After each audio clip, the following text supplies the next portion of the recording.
Hey everyone, welcome back. तो बिना देरी के वीडियो स्टार्ट करते हैं और आज की वीडियो का हमारा पहला इडियम है ऑन मूव। देखिए, मूव का मीनिंग ही होता है गतिशील होना।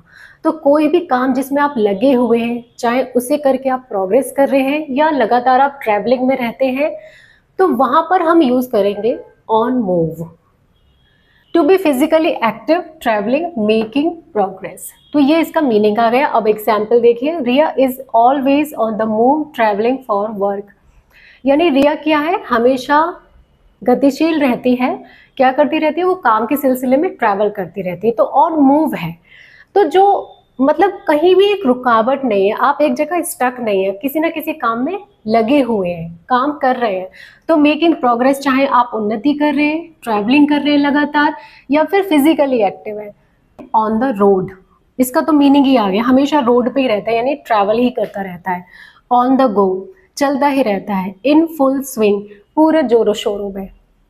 मेकिंग हेडवे, यानी कि प्रोग्रेस करना, आगे बढ़ना। मेकिंग स्ट्राइड्स, दोनों का सेम मीनिंग है, ये प्रोग्रेस वाले सेंस में है। इन हाई गियर, बहुत हाई गियर में है। जो कार चलाते हैं उसका गियर बहुत हाई कर दे, तो यानी कि बहुत ऊंची उड़ान भर रहे हैं, है ना। प्रोग्रेस वाला ही सेंस आ रहा है यहाँ भी। गेनिंग मोमेंटम, यानी कि हर बार कुछ ना कुछ हासिल किए जा रहे हैं, प्रोग्रेस किए जा रहे हैं। Steaming ahead, full steam ahead. Steam वाले इंजन चलते थे, वो क्या करते थे, गाड़ी को आगे चलाने का काम करते थे। स्टीमिंग अहेड यानी कि वही मीनिंग है, आगे बढ़ना, आगे बढ़ना। Once in a blue moon, इसका मीनिंग ये होता है जैसे कि एक ही महीने में 2 बार फुल मून आ जाए, यानी कि पूर्णिमा जिसे हम हिंदी में बोलते हैं, वो एक ही महीने में 2 बार हो जाए। तो ऐसा तो कई बार सालों में होता है, कभी कभार ही ऐसा मौका आता है, तो उसे कहते हैं once in a blue moon, कभी कभार। Something that happens very rarely, यानी कि जो मुश्किल से बहुत ही कभी कभार ही होती है। एग्जाम्पल देखिए, Anubhav visits his home town once in a blue moon. Anubhav क्या करता है, अपने जो होम टाउन है कब जाता है, कभी कभार ही जाता है ना, बहुत ही कम। फ्यू एंड फार बिटवीन, बिल्कुल सेम मीनिंग है, मतलब बहुत ही कम। फ्यू एंड फार बिटवीन, तो यहाँ पर यूज करके देखिए, Anubhav visits his home town few and far between. Rare as hands teeth, hand के टीथ देखने को शायद ऐसा रेयर ही होगा, उसके टीथ देखने को मिलेंगे, है ना। तो Anubhav visits his home town as rare as hands teeth. Clear है। पास द बक, कभी आपने वो गेम खेला है कि हमारे हाथ में या तो पिल्लो होता है या फिर कोई चीज जो हम म्यूजिक बजता रहता है और एक दूसरे को पास करते रहते हैं, और जिसके जहां पर म्यूजिक स्टॉप होता है और जिसके पास वो पिल्लो होता है या कोई और चीज, कोई कुछ भी हम यूज कर सकते हैं उसके लिए, तो उसको वो टास्क कंप्लीट करना पड़ता है या फिर वो गेम से आउट हो जाता है। तो हम में क्या करते हैं, पास कर रहे हैं, क्या कर रहे हैं, एक रिस्पॉन्सिबिलिटी को पास कर रहे हैं, रिस्पॉन्सिबिलिटी से बच रहे हैं। तो पास द बक का यहाँ पे ये मीनिंग है, shift blame from oneself to another, यानी कि किसी और के सिर आरोप मढ़ देना, ठीक, अपना पीछा छुड़ा लेना। Instead of admitting the mistake, John pass the buck to his colleagues. John ने अपनी गलती को स्वीकार करने के बजाय क्या किया, उसने अपने ही कोलीग के सिर पे वो आरोप मढ़ दिया। पास द बक। क्लियर है। सेम देखिए, डक द रिस्पॉन्सिबिलिटी, रिस्पॉन्सिबिलिटी को डक करना यानी अवॉइड करना। नहीं नहीं, हमने नहीं किया ये काम, हमें क्या पता किसने किया, इसने किया, इसने कहा, यानी कि दूसरे के ऊपर सारी आरोप को डाल देना। पाम ऑफ यानी कि हाथ झाड़ लेना, छुटकारा पाओ, जल्दी से यहाँ से भागो, पाम ऑफ, हाथ झाड़ लेना। टेक पाउडर, टेक पाउडर का मतलब होता है to leave in a hurry, avoid करना। सेम मीनिंग है कि उस सिचुएशन का सामना ही नहीं करना, किसी के सिर पर आरोप मढ़ के वहां से भाग जाना। अब टेक पाउडर क्यों आया है, देखिए यहाँ पर बीच में आ भी आएगा, टेक अ पाउडर। तो टेक अ पाउडर कैसे आया, इसको समझिए। जब भागता है ना इंसान, तो उसके जूतों में ना धूल लग जाती है, तो जिससे क्या हो रही है, धूल उड़ रही है, आपने धूल को उड़ाकर अपने संग ले गए। तो टेक अप पाउडर, इसका मतलब आप वहां से भाग गए, तो भागने का सेंस दे रहा है, ये ऐसे मीनिंग इसका आया है, take up powder. Clear. Prime the pump, आपने हैंड पंप तो यूज किया ही होगा, जब हम उसे पंप करते हैं तभी पानी ऊपर आता है, यानी किसी चीज को आगे पुश करने के लिए आपने पंप किया, उसमें हवा भरी, एक तरीके से कुछ आपने किसी को प्रोत्साहित किया। तो यहीं से ना प्राइम द पंप आप समझ सकते हैं कोई एक व्यक्ति है, उसने एक स्टार्टअप डिजाइन किया है लेकिन उसके पास पैसे नहीं है, अगर कोई उसकी पैसे से हेल्प कर दे तो वो आगे बढ़ जाए, प्रोत्साहित हो जाए, है ना, उस काम को आगे करने के लिए। तो फाइनेंशियली किसी की हेल्प करना या फिर बिजनेस में ऐसे इन्वेस्टमेंट्स करना जिससे बिजनेस ग्रो करे, आगे बढ़े, यानी कि टू स्टिम्युलेट और एक्टिवेट समथिंग और समवन, किसी को प्रोत्साहित करने के लिए, उसे क्रियाशील बनाने के लिए, स्पेशली फाइनेंशियली, मतलब पैसों से किसी की हेल्प कर दी और वो प्रोग्रेस कर रहा है आगे, तो वो होता है prime the pump. The government prime the pump for economic growth with tax cuts. आर्थिक उन्नति के लिए टैक्स में कटौती करके कुछ उसकी ग्रोथ के लिए आगे बढ़ावा दिया है ना, आर्थिक उन्नति को बढ़ावा दिया है, ठीक है। Light a fire under someone और समथिंग, कोई बैठा हुआ है, उसकी चेयर के नीचे आप आग लगा दो तो वो अगर कितना भी आलस में बैठा हुआ एकदम भागेगा, आपने उसे एक्टिवेट कर दिया, यानी कि आपने स्टिम्युलेट कर दिया, उसे आगे काम करने के लिए पुश कर दिया, तो वही मीनिंग है कहीं ना कहीं।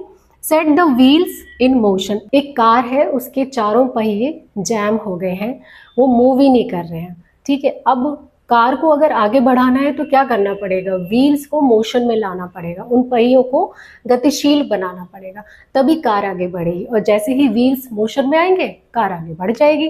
तो बस वैसे ही, यानी कि किसी को आगे बढ़ाने के लिए प्रोत्साहित करना। Get the ball rolling, ball रुकी हुई है, बस जरा सा आप उसे टच कर दो, एक तरफ पुश कर दो, बॉल अपने आप आगे को लुढ़क जाएगी। किक स्टार्ट, बस एक स्टार्ट करने के लिए क्या चाहिए, एक किक चाहिए, एक किक लगानी और काम शुरू हो जाएगा। किसी को प्रोत्साहित करना है बस जरा सा और वो काम स्टार्ट करना शुरू कर देगा। तो prime the pump, pour cold water on, या फिर कह सकते हैं थ्रो कोल्ड वाटर ऑन, किसी की उम्मीदों पर पानी डाल देना। ये कहावत तो आपने हिंदी में सुनी ही होगी, बस उसी को इंग्लिश में कहते हैं पोर कोल्ड वाटर ऑन, यानी कि किसी की आलोचना करके उसको हतोत्साहित कर देना। अभी इससे पहले हमने क्या किया है, प्रोत्साहित किया है फाइनेंशियल हेल्प के जरिए, लेकिन यहाँ पर हम क्या कर रहे हैं, अब हतोत्साहित कर रहे हैं आलोचना करके, डिमोटिवेट कर रहे हैं, डिस्करेज कर रहे हैं। टू क्रिटिसाइज समवन्स ओपिनियंस और आइडिया, किसी ने कोई अपना आइडिया बताया, अपना ओपिनियन बताया, हमने उसको क्रिटिसाइज करके डिस्करेज कर दिया, ठीक है। एग्जाम्पल देखिए, Ritu had a great business idea but her friend poured cold water on it, saying it was too risky। अब ऋतु का जो बिजनेस आइडिया था वो बहुत बढ़िया था, लेकिन उसकी फ्रेंड ने क्या किया, उस पर पानी फेर दिया, कैसे, ये कहते हुए कि ये तो बहुत रिस्की है। अब उसका जो उत्साह था वो ठंडा पड़ गया। सेम देखिए, रेन ऑन समवन्स परेड, किसी की परेड पे बारिश कर देना, यानी कि किसी की उम्मीदों पर पानी फेर देना, सेम ही मीनिंग है। बर्स्ट समवन्स बबल, किसी ने अपना बबल बनाया और बबल तो जरा सा यूं ही फूट जाता है और आपने उसको बस्ट कर दिया। Throw a wet blanket on, wet blanket यानी गीला ब्लैंकेट हम कहाँ डालते हैं, आग को बुझाने के लिए। किसी के अंदर एक आग थी, उत्साह था काम को आगे करने का और आपने उस पर गीला कंबल डाल दिया, यानी कि वही मीनिंग है पानी फेर देना। Take the wind out of someone sails, अगर कोई नाव पानी में तैर रही है और उसके ऑपोजिट विंड चल जाए, यानी कि नाव को आगे बढ़ाने के लिए हमें विंड का फ्लो चाहिए और आपने उस विंड को घुमा दिया, तो ये भी वही मीनिंग दे रहा है, take the wind out of someone sails, यानी कि आपने उसके काम को क्रिटिसाइज करके उसको हतोत्साहित कर दिया, उसकी उम्मीदों पे पानी फेर दिया। डैम्पन समवन्स स्पिरिट्स, वह डैम्पन क्या, दबा देना, उसको निराश कर देना, हतोत्साहित कर देना उसकी उम्मीदों को। निप समथिंग इन द बड, देखिए बड क्या होती है, कली, फूल बनने से पहले कली होती है, यानी कली एक शुरुआत है, स्टार्टिंग पॉइंट है किसी का। अब कली को स्टार्टिंग में ही आप अगर जरा सा नोच देंगे उसको तो वो कली खराब हो जाएगी, फिर फूल नहीं बनेगी, राइट। तो उसी तरीके से कोई व्यक्ति अगर स्टार्टिंग में कोई काम कर रहा है और आपने वहीं कुछ टेढ़ा मेढ़ा कह दिया, उसको हतोत्साहित कर दिया, तो फिर इडियम आएगा निप समथिंग इन द बड, यानी कि शुरुआत में ही किसी का काम खत्म कर देना, पानी फेर देना उसकी उम्मीदों पे।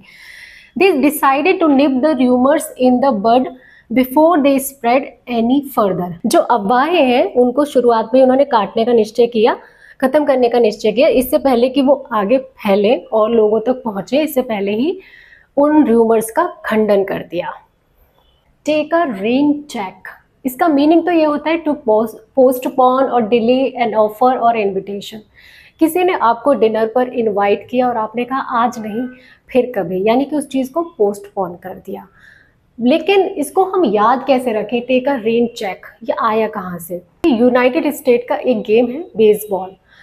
पहले जब लोग उसको देखने के लिए टिकट्स लेते थे और किसी वजह से मैच कैंसिल हो जाए या फिर बारिश की वजह से वो पोस्टपोन हो जाए, मैच रद्द हो जाए, तो लोगों का तो नुकसान हुआ ना। वो जो एक्साइटमेंट देखने आए थे मैच के लिए वो तो उन्हें मिला ही नहीं, रिजल्ट ही नहीं मिला मैच का। तो वहां पर क्या होता था, उस ऑडियंस के लिए एक वाउचर दिया जाता था एज अ रेन चेक, यानी कि नेक्स्ट गेम में आप वो रिडीम करा सकते हैं, वहां आपको टिकट नहीं लेना पड़ेगा, नेक्स्ट मैच आपके लिए फ्री हो गया। तो ऐसे आप इसे समझिए, यानी कि चीजों को आगे पोस्टपोन कर दिया। Can I take a rain check on dinner tonight, I have an emergency meeting. क्या मैं आज के लिए डिनर को पोस्टपोन कर सकता हूँ क्योंकि मेरी एक इमरजेंसी मीटिंग है। ठीक है। Put it on the back burner. Gas में बर्नर्स होते हैं। अब किसी चीज़ की, जब हम खाना बनाते हैं तो क्या है, आगे वाले बर्नर पे हम ज़्यादा बनाते हैं, तो किसी चीज़ की भी ज़रूरत नहीं, उसको क्या करते हैं, पीछे वाले बर्नर के ऊपर रख दो, यानी कि इसको बाद में देखेंगे।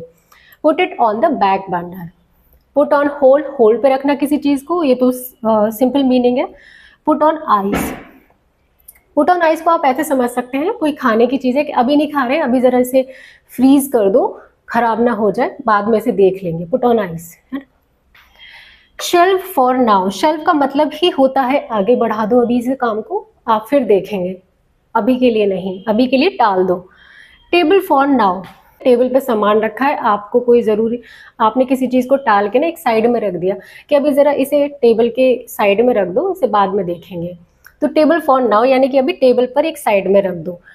पोस्टपोन करना, डिले करना किसी ऑफर को, इन्विटेशन को। So that's all for today. मिलते हैं नेक्स्ट वीडियो में। Till then bye bye, take care. जय हिंद, जय भारत।